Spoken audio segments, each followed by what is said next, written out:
kasus posisi match fixing yang diberikan dalam tugas hukum perdata internasional, dijelaskan terjadi sebuah perjanjian kerjasama antara dua belah pihak, yakni Max Hacienda dan Patagonia Tour and Travel.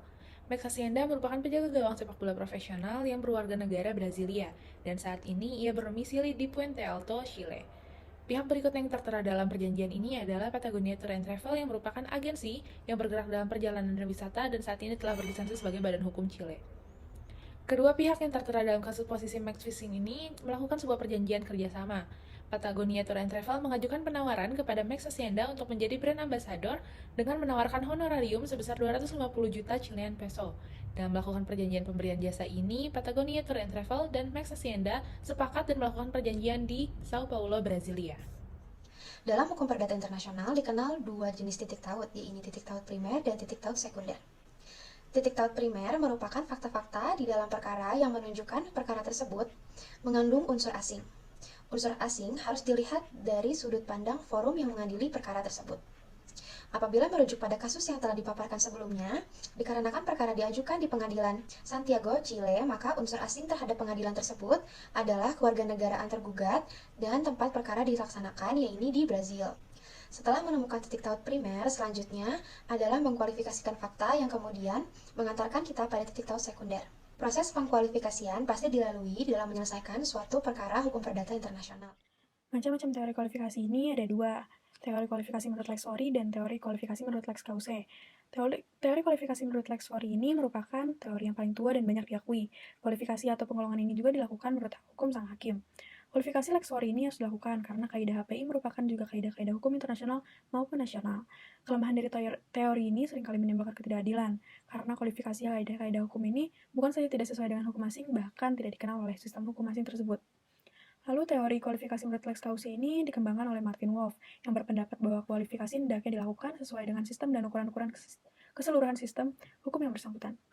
Menurut Wolf juga, tujuan utama dari kualifikasi ini untuk menetapkan kaidah HPI yang dimana Lex Ori ini berhubungan dengan atau menyangkut kaidah hukum material yang asing. Kelemahan dari teori ini, jika kualifikasi terhadapkan dengan suatu sistem hukum yang tidak mempunyai kualifikasi yang lengkap seperti hukum adat dan hukum Inggris, kualifikasi ini harus diselesaikan dengan mendasarkan pada analogi peristiwa atau fakta-fakta yang sama dasarnya.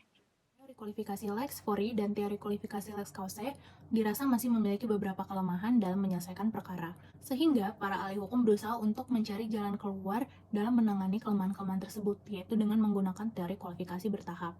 Pada kualifikasi tahap pertama, kualifikasi didasarkan pada Lex Ori atau hukum dari forum. Tahap ini dilaksanakan oleh hakim pada saat ia harus menemukan kaidah HPI yang nantinya akan digunakan dalam menentukan titik taut penentu. Tujuan dari kualifikasi tahap pertama ini adalah untuk menetapkan Lex Krause, sehingga pada saat Lex Krause telah ditetapkan, maka dilanjutkan dengan kualifikasi tahap kedua. Kualifikasi tahap kedua ini didasarkan pada Lex Krause yang tadi telah ditemukan pada kualifikasi tahap pertama. Tujuan dari kualifikasi tahap kedua ini adalah untuk mencari atau menetapkan kaidah intern Lex Krause yang nantinya akan digunakan dalam penyelesaian perkara. Teori kualifikasi bertahap, maka kasus match fixing ini diselesaikan pada teori ini. Pada tahap pertama, terdapat beberapa poin penting, yaitu yang pertama, pada kasus ini berdasar kepada hukum Chile karena sesuai dengan titik taut mengenai kedudukan penggugat, yaitu Patagonia Tour and Travel yang berada di Chile, maka digunakan kaidah HPI Lex Ori dari fakta-fakta yang ada. Yang kedua, karena kasus ini merupakan perbuatan hukum ingkar janji, maka hukum Chile mengkualifikasikan kasus ini sebagai manifestasi. Oleh karena itu, harus ditentukan Lex Ori yang digunakan untuk langkah selanjutnya, yaitu menetapkan Lex Krause. Yang ketiga, hukum Chile mengatur tentang prestasi yang menyebutkan bahwa keabsahan perjanjian dan akibat hukumnya akan tunduk di tempat perjanjian itu dibuat. Yang keempat, karena perjanjian ini disepakati di Brasilia, maka hukum Chile menunjuk hukum Brasilia untuk menyelesaikan perkara ini ke tahap selanjutnya. Jadi kasus ini sesuai dengan titik taut yang sudah dijelaskan mengenai kedudukan dari penggugat, bahwa kedudukan penggugat ini berada di Chile, sehingga kualifikasi teori Lex Ori-nya ini ada di Chile dan menggunakan hukum Chile. Dan kasus ini dikualifikasikan sebagai prestasi, dan untuk menyatakan kasus ini sebagai prestasi, maka perlu dilihat kembali mengenai keabsahan dari perjanjian ini serta akibat hukum dari perjanjian ini jika terjadi prestasi.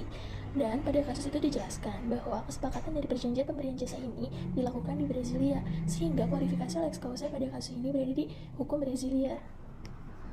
Dalam kualifikasi tahap kedua, kasus ini menggunakan hukum Brasilia untuk menyelesaikan perkaranya, di mana setelah hakim Chile menetapkan hukum Brasilia sebagai Lex Ori yang diperluas, atau disebut juga Lex Krause, maka hakim Chile akan melakukan kualifikasi kembali dengan menggunakan sistem kualifikasi dalam hukum Brasilia.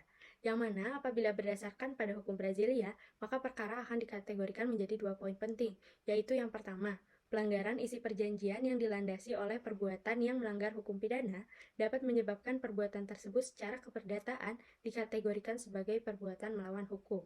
Dan yang kedua, semua gugatan transnasional atas perbuatan yang bersifat keperdataan tersebut akan diselesaikan berdasarkan hukum domisili pihak tergugat, yang mana dalam kasus ini adalah di Brasilia. Sehingga dari kualifikasi tahap kedua kasus match fixing diselesaikan dengan hukum Brasilia di Brasilia. Untuk penyelesaian perkara yang merujuk pada hukum Brazil, yaitu ganti kerugian yang dapat diberikan atas perbuatan melawan hukum dapat dibebankan sebesar kerugian nyata yang dialami oleh pihak yang mengalami kerugian. Ketentuan demikian digunakan oleh hakim dalam memutus perkara tersebut. Dalam hal ini, tergugat Max Hacienda wajib membayarkan kerugian atas perbuatan melawan hukumnya kepada penggugat yaitu Patagonia Tour and Travel. Adapun besar kerugian tersebut sejumlah 500 juta Chilean peso dan nilai sisa kontrak yang masih belum terlaksana, yaitu tersisa 12 bulan dari 3 tahun perjanjian, sehingga sepertiga dari 250 juta Chilean peso. Sehingga besaran biaya yang harus dibayarkan tergugat kepada penggugat adalah sebesar 583 juta Chilean peso.